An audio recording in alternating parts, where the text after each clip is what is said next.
কেমন আছো? জানি না।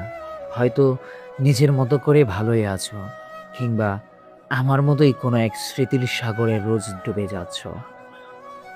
আজ খুব করে একটা কথা বলতে ইচ্ছে হলো।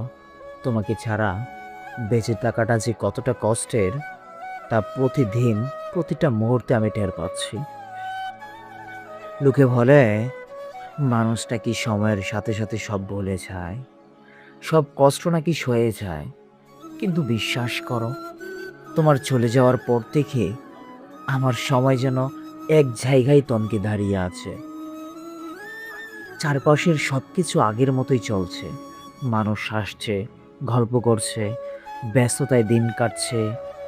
শুধু আমার এই চেনা পৃথিবীটা কেমন যেন ভীষণ অচেনা আর শূন্য হয়ে গেছে। তোমাকে ছাড়া বেঁচে থাকা মানে শুধু নিঃশ্বাস নেওয়া, মনের ভেতর এক জীবন্ত লাশ হয়ে বেঁচে থাকা। মাঝে মাঝে বুকের ভেতরটা এমন এক তীব্র যন্ত্রণায় মুচড়ে ওঠে, যা কাউকে বুঝিয়ে বলা যায় না।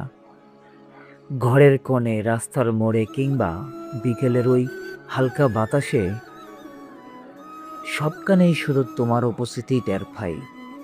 কিন্তু হাত বাড়ালেই বুঝতে পারি সেখানে কেবলই এক বুক শূন্যতা আর একরাশ হাহাকার ছাড়া আর কিচ্ছু নেই।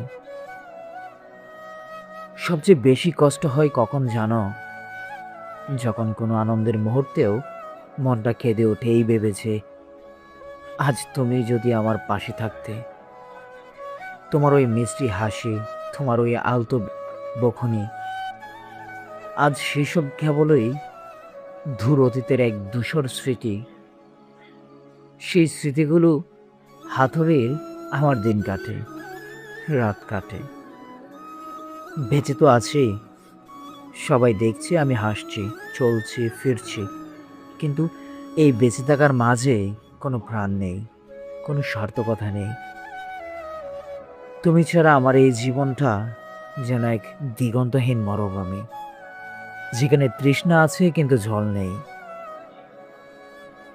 যদি কোনোদিন এই চিঠি তোমার হাতে পৌঁছায়, তবে শুধু এটুকুই জেনে নিও, দূরত্ব যতই হোক কিংবা পরিস্থিতি আমাদের যেখানেই ধার করাক না কেন, এই শূন্য হৃদয়ে তোমার জায়গাটা চিরকাল তেমনই থাকবে।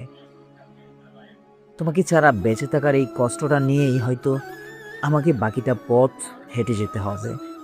ভালো থেকো আর নিজের খেয়াল রেখো। ভিডিওটি যদি ভালো লাগে তাহলে অবশ্যই চ্যানেলটি সাবস্ক্রাইব করে আমাদের পাশে থাকবেন।